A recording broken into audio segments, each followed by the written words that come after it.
factorize 99x² minus 202xy plus 99y²। এটা আমরা middle term break পদ্ধতি করব। তা প্রথম যেটা করি কি, x² যে কোএফিসিয়েন্ট এবং y² যে কোএফিসিয়েন্ট সেদের প্রথমে গুণ করব এবং তাকে এমন দুটো ফ্যাক্টরে ভাঙব যাদের যোগ করলে আমার 202 আসে। তাহলে দেখো, তাহলে 99 × 99 মানে হচ্ছে 9 × 11, 9 × 11, তাহলে 9 × 9, 11 × 11, তারপর হচ্ছে 81 × 11 × 1 হচ্ছে 121।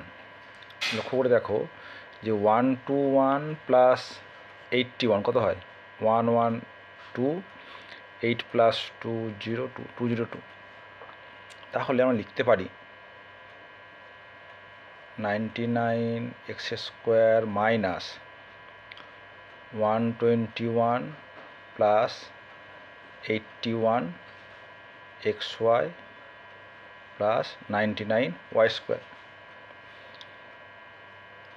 99x² minus 121xy minus 81xy plus 99y²।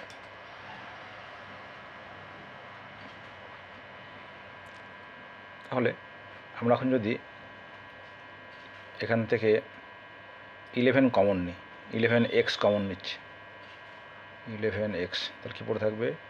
9x minus 11y। এখান থেকে 9y কমন নিই, মাইনাস 9y, 9 9 যা 81, তাহলে 9x মাইনাস 11y। তাহলে 9x minus 11y, 9x minus 11y common চলে যাচ্ছে,